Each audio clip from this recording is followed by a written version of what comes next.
The kitchen light flickered, then died completely. Ethan Cole didn't bother fixing it. In the darkness, only his cracked phone screen illuminated his daughter's tear-stained face. Arya had been crying for 20 minutes. The kind of cry that came from genuine hunger, not just discomfort. Ethan had tried the last 2 ounces of formula, watered down more than the instructions allowed. It hadn't been enough. He checked his bank account again. $47.23. Rent was due in 4 days. The formula he needed cost $38 for a container that would last maybe 5 days if he was careful. His cousin Ryan usually responded to these messages. They had an unspoken arrangement. Ryan would spot him money. Ethan would pay it back within the month, no questions asked. It had kept them afloat for 6 months, ever since Arya's mother had left. Ethan typed quickly, his hands shaking from exhaustion and stress. Ryan, I know it's late. Arya's out of formula, and I'm tapped until Friday's paycheck. Can you spot me $40? I'll get it back to you by the 15th. I'm sorry to ask again. He hit send and slumped against the cabinet, pulling Arya closer. She had finally quieted to small hiccups, her tiny fist gripping his shirt. The phone buzzed almost immediately. Wrong number. But tell me your payment app. Ethan's stomach dropped. He looked at the message thread. The contact name read, Weston Interview, the company where he'd had a preliminary phone screening last week for an engineering position. He'd saved the number in case they called back. He'd just sent a desperate plea for baby formula money to a corporate recruiter. His face burned with humiliation. He started typing an apology, then deleted it. What could he even say? He set the phone down and pressed his forehead against Arya's. I'm sorry, baby girl. Daddy made a stupid mistake. The phone buzzed again. Still waiting. Payment app? Ethan stared at the screen. This person, whoever they were, was actually offering to help. A stranger. Someone from a company that probably received thousands of applications. With trembling fingers, he typed his Venmo handle. 3 minutes later, his phone chimed. $200 had been transferred with a simple note. Every child deserves to eat. Ethan's vision blurred. He pulled Arya close and wept quietly into her hair, careful not to wake her now that she'd finally dozed off. In 6 months of struggling alone, no one had helped without conditions, without judgment, without making him feel smaller than he already did. He typed back, I don't know who you are, but you just saved my daughter tonight. Thank you isn't enough, but thank you. The response came as he was setting Arya in her crib. You're welcome. Take care of her. Ethan woke to sunlight and the sound of Arya babbling happily in her crib. For a moment, he thought he'd dreamed the whole thing. Then he checked his phone. The $200 was real. He sat on the edge of his bed, reading the message thread again. The sender hadn't identified themselves. Just helped and left. He wanted to know who they were, wanted to thank them properly. But something told him not to push. At 9 a.m., he walked 6 blocks to the grocery store, Arya strapped to his chest in her carrier. He bought 3 containers of formula, the good kind, not the store brand he'd been stretching. He bought diapers, wipes, and on impulse, a small stuffed bear that Arya had reached for. At the register, he had money left over. Actual money left over. Mrs. Delaney was waiting on his front step when he returned.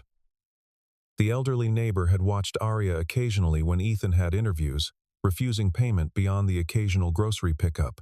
Ethan, dear. I heard her crying last night through the walls. Her voice was gentle, not accusatory. I should have come over. I'm sorry. It's okay, Mrs. Delaney. We're okay now. I want to help more regularly. I'm retired. I'm here anyway. Let me watch her a few mornings a week. No charge. That baby needs consistency. And you need to be able to look for better work without worrying. Ethan felt his eyes sting again. I can't ask you to. You're not asking. I'm offering. She squeezed his arm. That's what neighbors do. After she left, Ethan fed Arya and put her down for a nap. Then he did something he'd been avoiding. He pulled up the Weston Industries website. The phone screening had gone well. They'd said they'd be in touch within 2 weeks. That was 9 days ago. He scrolled through the leadership page and stopped. Clara Weston, founder and CEO. The photo showed a woman in her late 30s, dark hair pulled back, expression professional and unreadable. The kind of executive who probably had an assistant screen her messages, but the number he'd texted was the same one that had called him for the screening. His phone rang. Unknown number. Hello? Mr. Cole. This is Jennifer from Weston Industries. Miss Weston would like to invite you for an in-person interview tomorrow at 10 a.m. She asked me to let you know that we have on-site childcare available if you need it for your daughter. Ethan nearly dropped the phone. Yes, I'll be there. Thank you. Weston Industries occupied 3 floors of a downtown building with views of the harbor. Ethan had taken the bus, Aria strapped to his chest, her diaper bag making his shoulder ache. The lobby was all glass and steel. He felt acutely aware of his discount store button-down, the scuff on his shoes, the Cheerios crushed into Aria's carrier. Mr. Cole? A young woman approached. I'm Jennifer. Let me show you to the child care center first. The center was nothing like he'd expected. Instead of an institutional daycare feel, it was warm and bright, with soft play areas and caregivers who smiled genuinely when Aria babbled at them. We'll take good care of her, the lead caregiver, Monica, assured him. Take your time. Aria went to her easily, distracted by a colorful toy. Ethan kissed her head and forced himself to leave. The conference room was on the top floor. Jennifer left him there with water and a folder containing his application materials. Through the glass walls, he could see people moving through the office, focused, purposeful, like they belonged. The door opened. Clara Weston entered, and Ethan stood quickly. She was smaller than he'd expected from her photo, but her presence was immediate. She wore a gray suit and minimal jewelry, and when she extended her hand, her grip was firm. Mr. Cole, thank you for coming. Thank you for the opportunity, Miss Weston. She sat across from him and opened a tablet. I've reviewed your background. 4 years at Morrison Tech. Strong performance reviews until the company downsized. 6 months of contract work since then. You're qualified for the position. Yes, ma'am. Tell me about your daughter. The question caught him off guard.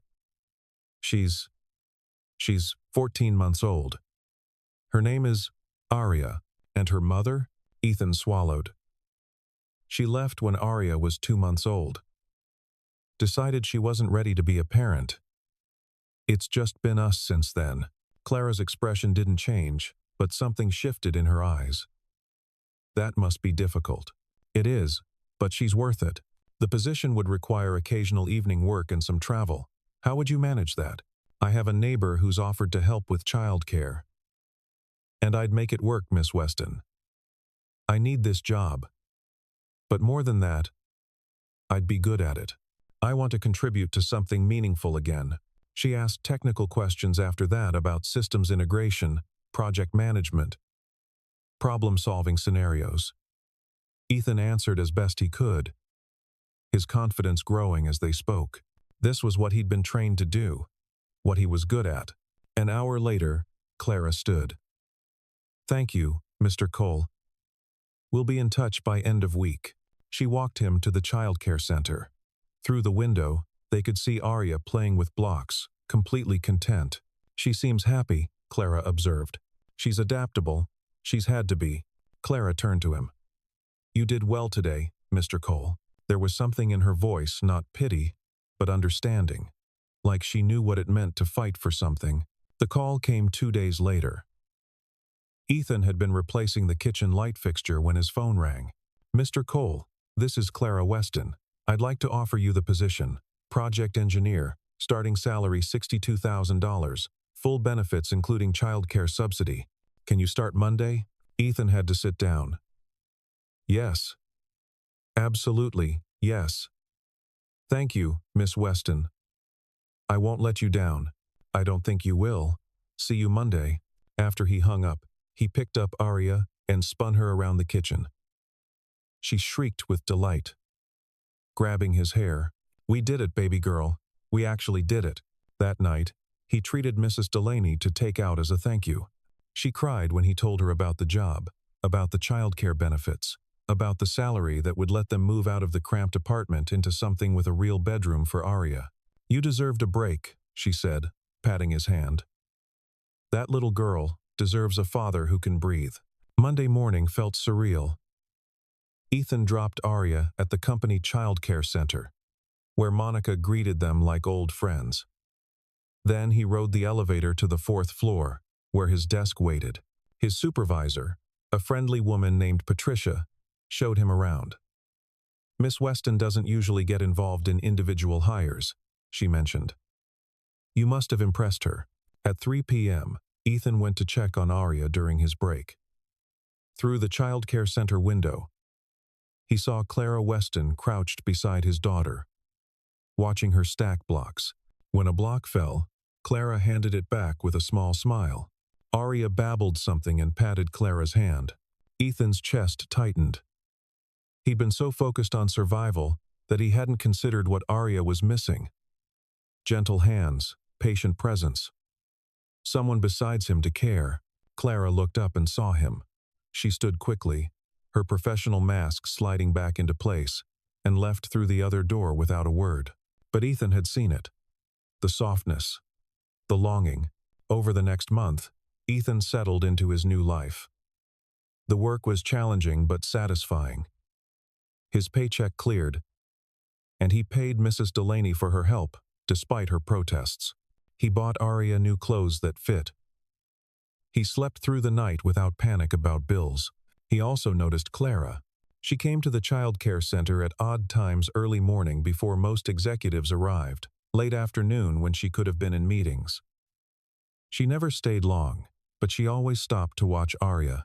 Monica mentioned it once. Miss Weston never used to visit. She funded the center 5 years ago but barely acknowledged it. Now she's here twice a week. Ethan had a theory. The woman who'd sent $200 to a stranger at 3 a.m. wasn't just a CEO. She was someone who understood desperation, who recognized need. One evening, as he was picking up Arya, Clara entered. They nodded politely. Then Arya, recognizing her, reached out with both hands. "Rah-rah." Clara froze. "Did she just?" "She's been practicing names," Ethan said quickly. "I think she's trying to say Clara." "Rah-rah," Arya insisted, lunging forward. Clara hesitantly took her. Arya immediately grabbed her necklace and babbled happily. Clara's expression cracked surprise, then something deeper. Wonder. Maybe. Or grief, for something she'd never had. "She likes you," Ethan said softly. "I'm not." Clara stopped. "I'm not good with children. You're holding her like you've done it before." "I haven't." Clara looked at him, and for the first time, he saw past the CEO to the person underneath. "I've never held a child before." Arya patted her cheek, oblivious to the confession's weight. "Well," Ethan said, "she thinks you're doing great." Clara's smile was small but genuine. "She has low standards.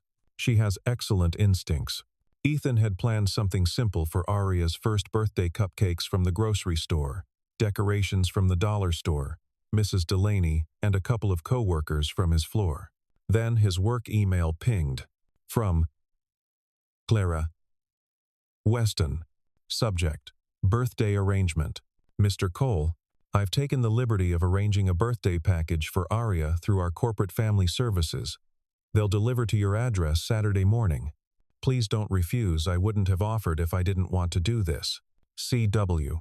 Saturday morning, 3 people arrived with boxes: a wooden rocking horse, hand-carved and beautiful, a complete set of age-appropriate books, a donation receipt to a children's hospital in Arya's name. The card read, "For Arya, who taught Ra how to smile again." Ethan stared at it for a long moment. When Clara arrived that afternoon wearing jeans, looking younger and uncertain, Ethan met her at the door. "You didn't have to do this." "I wanted to," she said simply. "May I come in?" The apartment was crowded but warm. Mrs. Delaney had baked a real cake. His co-workers brought presents. Arya wore a birthday crown that kept sliding over her eyes. Clara sat on the floor, and Arya immediately crawled into her lap.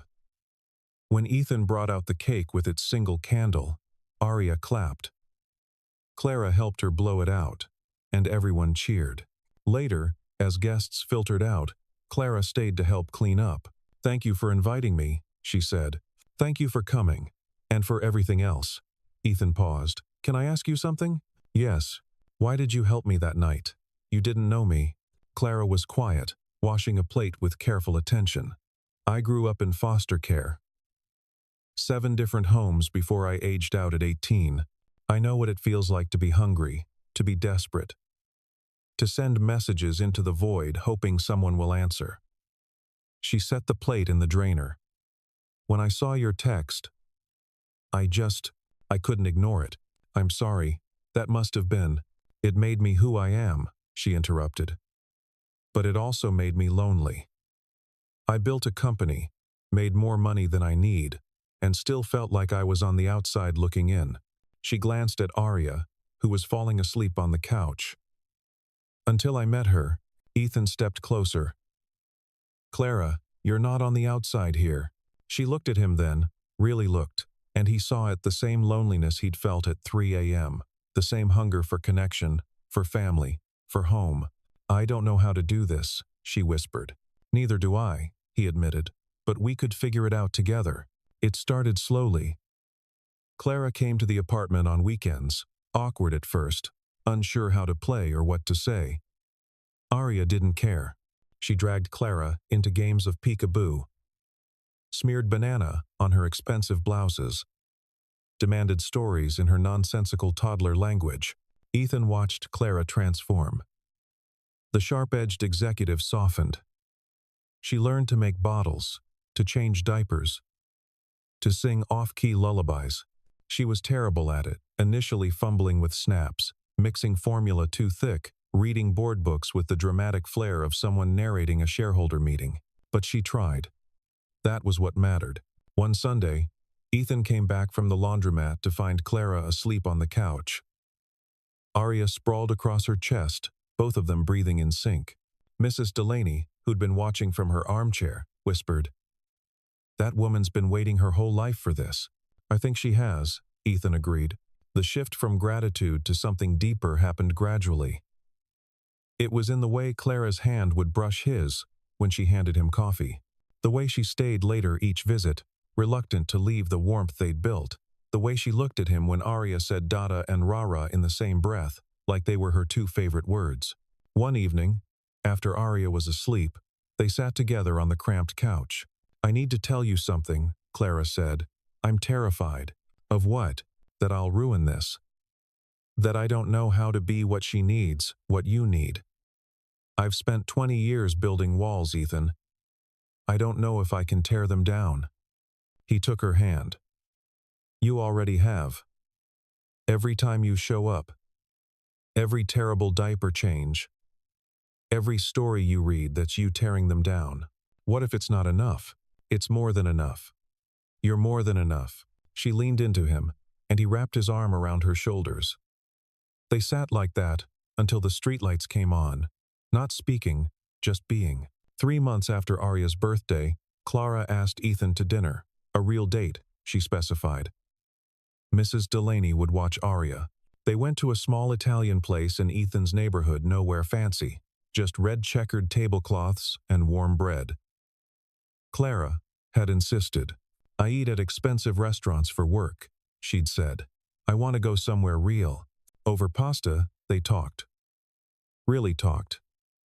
About Clara's childhood, how she'd put herself through night school while working 3 jobs. About Ethan's marriage, how he'd ignored the signs that his wife was drowning until she left. About their fears, their hopes, their shared understanding that family wasn't always blood. "I want to be part of this," Clara said, reaching across the table. "Part of Arya's life, part of yours, but I need to do it right.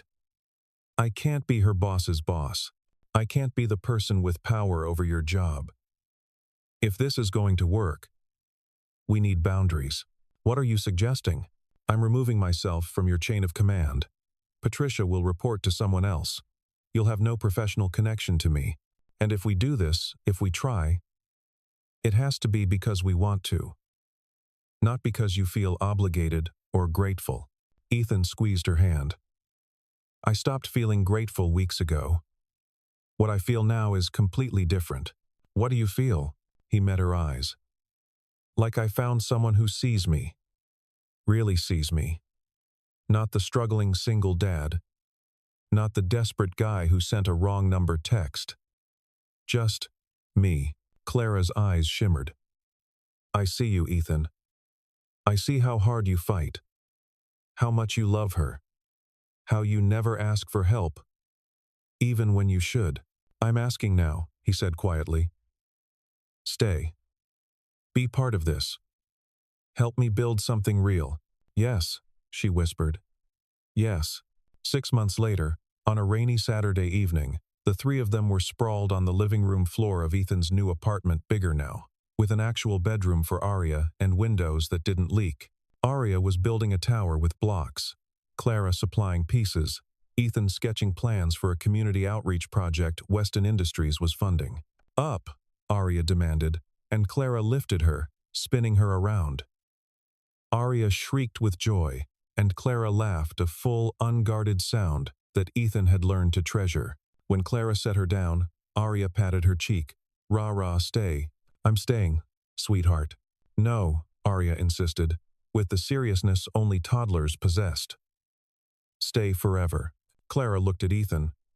He set down his pencil. She has a point, he said. Does she? He got up, crossed the room, and knelt beside them.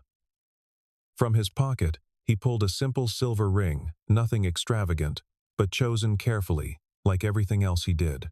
Clara Weston, you answered a message meant for someone else and changed our lives. You showed up when you didn't have to. You loved a child who isn't yours by blood, but is yours in every way that matters. You taught me that family is built, not born. His voice cracked. Marry me. Stay forever. Be Arya's Rah and my wife, and part of this messy, beautiful thing we've made. Clara covered her mouth, tears streaming. I never let myself want. Want it now, Ethan said. Want us. Arya, sensing the importance even if she didn't understand it, wrapped her arms around Clara's neck. Rah, stay forever. Clara pulled them both close, laughing and crying at once. Yes. Yes, I'll marry you. Both of you. Ethan slipped the ring on her finger. And Arya clapped, delighted by the shiny thing. Forever, Clara whispered, kissing Arya's head. Then Ethan's lips. Forever sounds perfect. The wedding was small. They held it on the rooftop of Weston Industries on a clear September morning, with the harbor glinting below and the city stretching out around them. Mrs. Delaney cried through the entire ceremony. Patricia and the team from work cheered. A handful of Clara's executives looked bemused but happy. Arya, wearing a white dress and holding a basket of flower petals, took her job seriously. She scattered them with intense concentration, only stopping once to show Clara a particularly nice petal. Good job, baby, Clara whispered, and Arya beamed. When the officiant asked, Who gives this woman in marriage? Arya raised her hand solemnly. Me, she announced. The crowd laughed, warm and genuine. Clara scooped her up, and Arya settled on her hip like she'd been there forever. Ethan's vows were simple. For the night I almost gave up, and for the woman who answered that wrong message, I'll spend my life saying thank you. Not because you saved us, but because you stayed. Because you chose us every day after that. I promise to choose you back. Forever. Clara's voice shook. I built a company but not a home. I succeeded, but stayed lonely. Then Arya called me Rah, and you looked at me like I was enough exactly as I was. You gave me what I'd been searching for, a place to belong. I promised to be that place for both of you. To answer every message, right or wrong. To stay. Forever. They kissed while Arya cheered and threw more petals, and the morning sun caught the three of them in perfect light. Later, at the small reception, Mrs. Delaney cornered Ethan. That night, when I heard Arya crying through the walls, I almost came over. Then I heard her quiet down and thought you'd managed. But you sent that text instead. Best mistake I ever made, Ethan said, watching Clara dance with Arya. Both of them laughing. Not a mistake, Mrs. Delaney corrected. A miracle. The right person at the right time. That's not chance, dear. That's grace. Maybe she was right. Maybe when you're desperate enough to reach out, even to the wrong number, the universe answers with exactly what you need. Clara caught his eye across the room and smiled the smile she saved just for him and Arya, the one that meant home. Ethan smiled back. Forever, he thought. That sounds exactly right. 2 years later, on Arya's 3rd birthday, they gathered in the same apartment where it all began. Ethan had kept it as a rental property. A reminder of where they'd come from. Arya wore a crown and bossed everyone around with the confidence of a child who'd never doubted she was loved. Clara and Ethan stood together, watching her distribute cake with generous abandon. You know what she asked me yesterday? Clara said. She asked if I was her mama now. What did you say? I said I'd love to be, if that's what she wanted. She said, "Rah-rah is rah-rah and mama." Then she went back to her blocks like it was the simplest thing in the world. Ethan pulled her close. For her, it is simple. I never thought I'd have this, Clara murmured. A family, a home, a daughter who calls me mama. You do now. She turned in his arms. Best wrong number ever. Best answer ever, he replied. And in the corner, on the fridge held by a magnet shaped like a heart, was the first thing Clara had ever given them. A printed screenshot of that original text thread, preserved like the miracle it was. Sometimes the wrong number is exactly right. Sometimes, a desperate message at 3 a.m. changes 3 lives forever. Sometimes family finds you in the last place you expected to look, and sometimes rah-rah stays forever.